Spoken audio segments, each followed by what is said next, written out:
সময়টা ১৯৬৭ সালের ৫ জুন। ইসরায়েলের ফাইটার জেট উড়াল দিয়েছে জর্ডানের মাফরাক বিমান ঘাঁটিকে লক্ষ্য করে।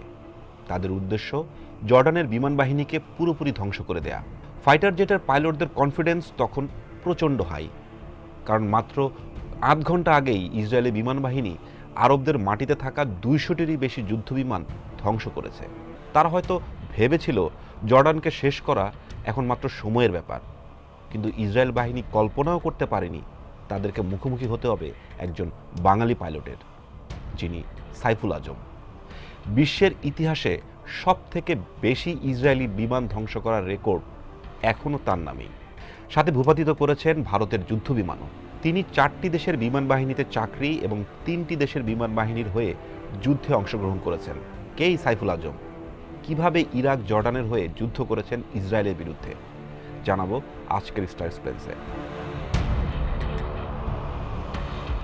সাইফুল আজমের জন্ম বাংলাদেশের পাবনা জেলার খলিশাদহ খাগড়বাড়িয়া গ্রামে।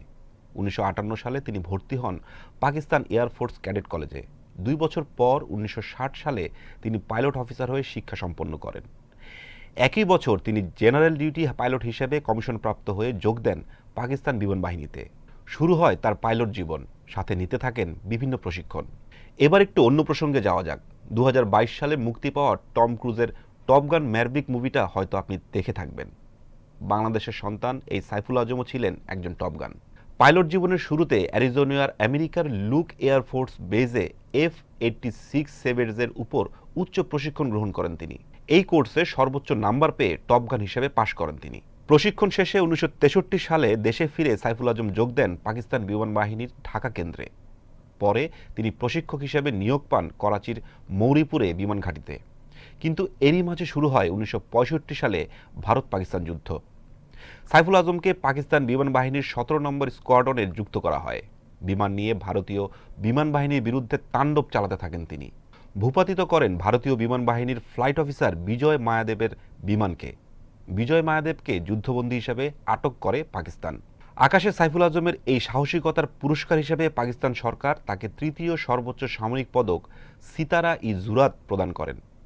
সাথে তাকে দেওয়া হয় পাকিস্তান বিমান বাহিনীর ২য় স্কোয়াড্রনের কমান্ড। ১৯৬৬ সাল আসতে আসতে ফ্লাইট লেফটেন্যান্ট সাইফুল আজমের নাম দেশের সীমানা পেরিয়ে ছড়িয়ে পড়ে বিশ্বে। ডাক আসে জর্ডান থেকে। পাকিস্তান বিমান বাহিনীর 2 জন পাইলটকে রয়্যাল জর্ডানিয়ান এয়ারফোর্সে পাকিস্তান বিমান বাহিনীর প্রতিনিধি হিসেবে পাঠানো হয়।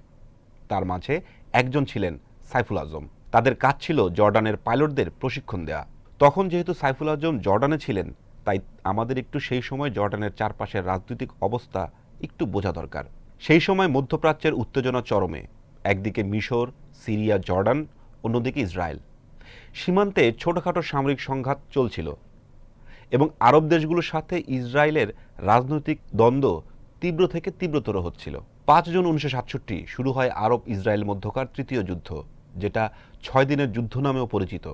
যুদ্ধের শুরুতেই ইসরায়েলি বিমান বাহিনী বোমাবর্ষণ করে মিশরীয় বিমান বাহিনীর সব বিমান অচল করে দেয়। একই অবস্থা হয় সিরিয়ার বিমান বাহিনীর। তারপরে ইসরায়েলের নজর পড়ে জর্ডানের দিকে। মিশরের এই অবস্থার পর সতর্ক করে দেওয়া হয় জর্ডানকে। দেশটির বিমান বাহিনীর পক্ষ থেকে সাইফুল আজমকে অনুরোধ করা হয় ইসরায়েলি বিমান বাহিনীর হামলা থেকে জর্ডানের মূল বেস মাফরাকের প্রতিরক্ষায় যোগ দিতে। সাইফুল আজম সেই অনুরোধে সাড়া দেন।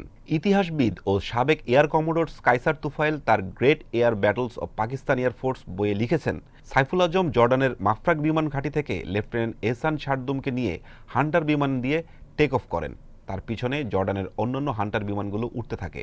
কাইসার তুফাইল লিখেছেন, সাইফুল আজম মাফরাক বিমান ঘাঁটি থেকে 4 মাইল দূরে 4টি বিমানকে কম উচ্চতায় যুদ্ধের সাজে উঠতে দেখেন। অনুমান করেন যে এটা ইসরায়েলি মিয়েস্টার বিমান। সাইফুল আজম সঙ্গে সঙ্গে ইসরায়েলি বিমানগুলোকে আক্রমণ করের। একটি যুদ্ধবিমানকে ভূপাতিত করে ধাওয়া করতে থাকেন অন্য ইসরায়েলি যুদ্ধবিমানগুলোকে। একই সাথে ধাওয়া করতে থাকেন 2টি ইসরায়েলি বিমানকে। একের পর এক গুলি চালাতে থাকেন তিনি। তার আক্রমণে দিশেহারা হয়ে পড়ে ইসরায়েলি যুদ্ধবিমানগুলো। অপারেশন শেষে সাইফুল আজম ও তার বিমানগুলো নিয়ে নিরাপদে অবতরণ করেন জর্ডানে। জর্ডানের হয়ে এই সাহসিকতার প্রশংসা করেন স্বয়ং জর্ডানের বাদশাহ হুসাইন। কিন্তু ইসরায়েলি হামলায় দেশটির সামরিক বাহিনীর বড় ধরনের ক্ষতি ততক্ষণে হয়ে গেছে। তাই সাইফুল আজম সহ জর্ডানের পাইলটদের পাঠানো হয় ইরাকে। কারণ সেখানে তখনও আক্রমণ করেনি ইসরায়েল, কিন্তু যে কোনো সময় করতে পারত। 6 জুন রাতে ইরাকের হাবানিয়া বিমান ঘাঁটিতে পৌঁছায় সাইফুল আজম। 7 জুন 1967 সকালবেলা ইরাকের এক অফিসারের ডাকে ঘুম ভাঙে সাইফুল আজমের। তাকে জানানো হয় ইরাকের বেস কমান্ডার ইসরায়েলের বিরুদ্ধে প্রথম ফ্লাইটের জন্য 4 জন পাইলটকে এগিয়ে আসতে বলেছেন এবং সাইফুল আজমকে নেতৃত্ব দিতে বলা হয়েছে। 4টে হান্টার বিমান নিয়ে টেক অফ করেন তিনি। মুখোমুখি হন ইসরায়েলি বিমান বাহিনীর 6টি বিমানের। শুরু হয় আকাশের যুদ্ধ। সাইফুল আজমের গুলি সরাসরি লাগে ইসরায়েলি যুদ্ধ বিমানে।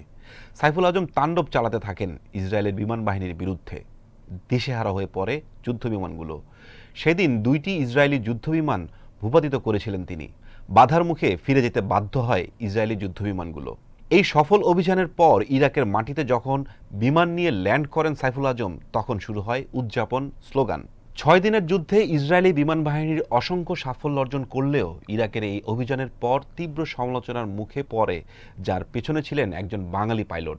সাইফুল আজমের অবদানের জন্য তৎকালীন জর্ডান সরকার তাকে উইসাম আল ইস্তিকলাল, ইরাক নুদ আল সুজাত এবং পাকিস্তান সিতারা ই বাসালাত পদক দিয়ে তাকে সম্মানিত করে। বাংলাদেশ স্বাধীনের পর সাইফুল আজম 1974 সালে বাংলাদেশে এসে যোগ দেন বাংলাদেশ বিমান বাহিনীতে এবং 1978 সালে তিনি অবসর গ্রহণ করেন। অবসরের পর বাংলাদেশের জাতীয় নির্বাচনে পাবনা থেকে অংশ নিয়ে তিনি সংসদ সদস্য হিসেবেও নির্বাচিত হয়েছিলেন। যুক্তরাষ্ট্র 2001 সালে লিভিং ইগল হিসেবে সাইফুল আজমের নাম ইন্টারন্যাশনাল হল অফ ফেমের অন্তর্ভুক্ত করে। 2020 সালে শেষ নিঃশ্বাস ত্যাগ করেন দুঃসাহসিক এই বাঙালি পাইলট। সবশেষে বলা যায়, ইতিহাস সাহসীদের নাম ঠিকই মনে রাখে। একজন বাঙালি পাইলট সাইফুল আজম দেখিয়ে দিয়েছিলেন, দক্ষতা আর সাহস থাকলে একাই বদলে দেয়া যায় যুদ্ধের সমীকরণ।